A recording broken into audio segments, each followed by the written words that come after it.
Hi అండి అందరికీ welcome back to our channel. ఈరోజు మా ఇంట్లో వేడిగా స్పెషల్గా ఏం చేసామో తెలుసా?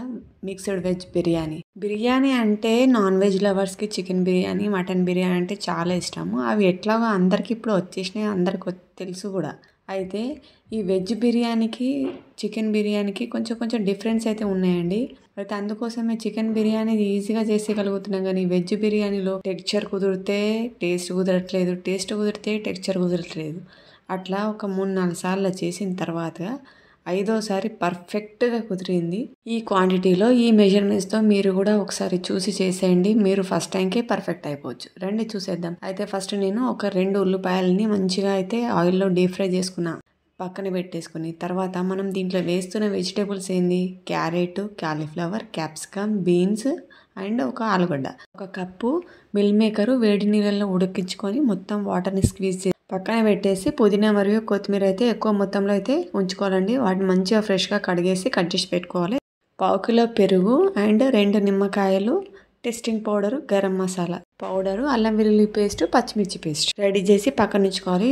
బిర్యానీని ప్రిపేర్ చేసుకుని బాండిని తీసుకుని స్టవ్ ఆన్ చేసి ఆ బాండిని పెట్టేసి దాంట్లో ఆయిల్ అండ్ ఘీ 2 యాడ్ చేయాలి. నెయ్యిని యాడ్ చేయడం వల్ల బిర్యానీకి టేస్ట్ అనేది చాలా బాగా వస్తుందండి. అవి వేడెక్కిన తర్వాత మనం కట్ చేసి పెట్టుకున్న అన్ని వెజిటేబుల్స్ కూడా యాడ్ చేసుకోవాలి. అలాగే దీంట్లో అల్లం వెల్లుల్లి పేస్ట్, పచ్చిమిర్చి పేస్ట్ కూడా వేసుకోవాలి. గరం మసాలా కూడా యాడ్ చేసుకోవాలి. అయితే పుదీనా కూడా ఇప్పుడే మనం యాడ్ చేసి పెట్టుకోవాలండి. పుదీనాని ఎక్కువ మొత్తంలో ఉంటేనే చాలా బాగా వస్తుంది టేస్ట్. వీటి మొత్తాన్ని ఒకసారి ఇట్లా కలిపేసుకున్న తర్వాత మగ్గనివ్వాలి. మూత పెట్టేసి ఒక 5 మినిట్స్ అలా ఉంచేసి తర్వాత ఒకసారి కలుపుకొని దీంట్లోకి మనము ఇందాక ఆనియన్స్ వేయించి పెట్టుకున్నాం కదా, ఆ ఆయిల్ని యూస్ చేసుకోవచ్చండి. ఆయిల్ ఇంకా వేసేసి కలిపేసుకొని రుచికి తగ్గట్టుగా కారం కలుపుకో. మనము పచ్చిమిర్చి పేస్ట్ యాడ్ చేసాం కదండి. అయితే పచ్చిమిర్చి యొక్క కారాన్ని బట్టి ఇక్కడ మీరు రెడ్ చిల్లీ పౌడర్ని యాడ్ చేసుకోవాల్సి ఉంటుంది. నేను యాడ్ చేసిన పచ్చిమిర్చి పేస్ట్ అనేది కొద్దిగా కారంగానే ఉన్నాయి, అందుకే నేను 1 స్పూన్ రెడ్ చిల్లీ పౌడర్ని యాడ్ చేస్తున్నానండి. సాల్ట్ కూడా ఇక్కడ నేను 2 స్పూన్స్ యాడ్ చేశానండి. తర్వాత 1 స్పూను, చిన్న స్పూనే టెస్టింగ్ పౌడర్ని యాడ్ చేసుకోవాలి. అలాగే కొద్దిగా పసుపుని యాడ్ చేసుకుంటున్నా. పసుపు ఇష్టం లేకపోతే స్కిప్ చేసేయచ్చు, కొంతమందికి ఇష్టం ఉండదు బిర్యానీలో. సో నేనైతే కొద్దిగా యాడ్ చేశాను. తర్వాత గరం మసాలా పౌడర్ యాడ్ చేసుకోవాలి. ఈ గరం మసాలా పౌడరు నేను ఇంట్లో ప్రిపేర్ చేసుకున్నదండి, అది కూడా 1 స్పూన్ యాడ్ చేశాను. తర్వాత మనం ఇందాక తీసి పెట్టుకున్న పెరుగు మొత్తం కూడా కలిపేసుకోవాలి. అలాగే కొద్దిగా కసూరి మేతిని యాడ్ చేయాలి. మనం ఇందాక నిమ్మకాయ నుంచి నిమ్మకాయ రసాన్ని కూడా స్క్వీజ్ చేసి పెట్టుకున్నాం కదా, అది కూడా యాడ్ చేసుకోవాలండి. తర్వాత మొత్తంగా దీన్ని కలిపేసేయాలి. కొద్దిగా ఫ్లేవర్ కోసం అని నేను బిర్యానీ మసాలా కూడా యాడ్ చేశానండి. మీకు ఇష్టం లేకపోతే స్కిప్ చేయొచ్చు. ఒకసారి మొత్తాన్ని కలిపేసుకున్న తర్వాత మనం ఇందాక ఆయిల్లో డీప్ ఫ్రై చేసిన ఆనియన్స్ కూడా దీంట్లో వేసేసుకొని కలిపేసుకోవాలి. ఒక 5 మినిట్స్ అలా మగ్గనివ్వాలండి మూత పెట్టేసి. ఓవర్ కుక్ అయితే చేయకూడదు, చిన్న మంట పైన దీన్ని కుక్ చేసుకోవాలండి. ఆలోపు మనము ఇంకో స్టవ్ పైన ఇంకో బాండి తీసుకొని బియ్యానికి కావాల్సిన ఎసరుని ప్రిపేర్ చేసుకుందామండి. ఇక్కడ మనము బాస్మతి రైస్ తీసుకుంటున్నాం కాబట్టి 1 గ్లాస్కి 1.5 వాటర్ సరిపోతాయండి. అయితే ఇందులో కొద్దిగా ఎక్కువ వాటర్ని యాడ్ చేసుకోవాలండి.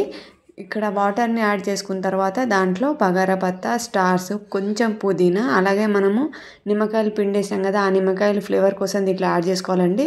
అన్నము పొడి అవ్వడానికి 3-4 చుక్కల ఆయిల్ని కూడా నేను యాడ్ చేసిన. తర్వాత మూత పెట్టేసి దానికి ఎసరు వచ్చే వరకు మనం రైస్ని అయితే తీసి పెట్టుకుందాం. ఇక్కడ ఒక బౌల్లో నేను 2.5 గ్లాసుల బియ్యాన్ని అయితే తీసుకున్నానండి, బాస్మతి రైస్. మేము దీనికి కావాల్సిన ఇంగ్రీడియంట్స్ అన్నీ కూడా 2.5 గ్లాసులకు సరిపోయే ఇంగ్రీడియంట్సే అండి.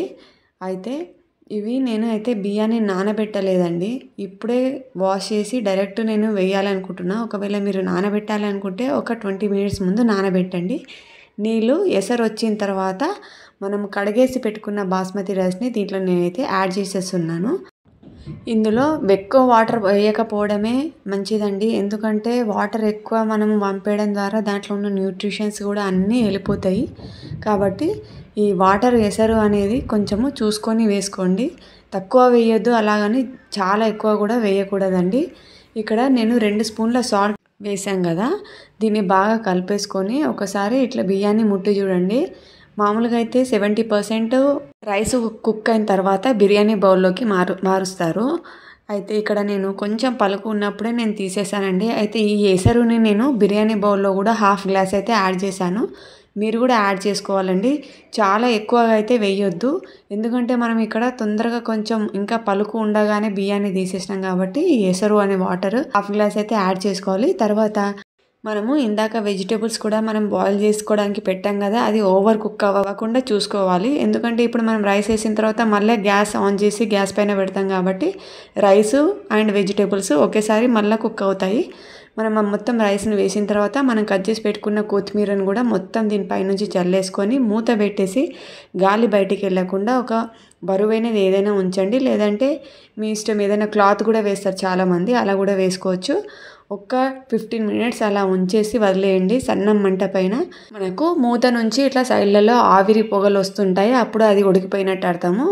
మూత తీసేసి చూస్తే మనకు వేడి వేడిగా పొడి పొడిగా vegetable biryani is ready.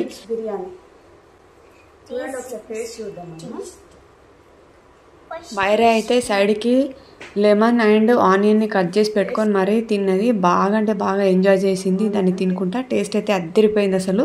Super in texture and taste 10/10 marks అండి. చాలా అంటే చాలా బాగా కుదిరింది. మీరు కూడా ఒక్కసారి ట్రై చేయండి. మీకు ఎలా వచ్చిందో నాకు ఫీడ్బ్యాక్ని అయితే కామెంట్ సెక్షన్లో తెలియజేయండి. నాన్ వెజ్ తినని వాళ్ళు, నాన్ వెజిటేరియన్ ఇష్టం లేని వాళ్ళు ఒక్కసారి ఈ వెజిటేబుల్ బిర్యానీని ట్రై చేయండి, తప్పకుండా నచ్చుతుంది. మీకు కనుక ఈ వీడియో నచ్చినట్లయితే ఒక లైక్ చేయండి. And thank you for watching this video. Please do subscribe to our channel. See you in the next vlog. Bye.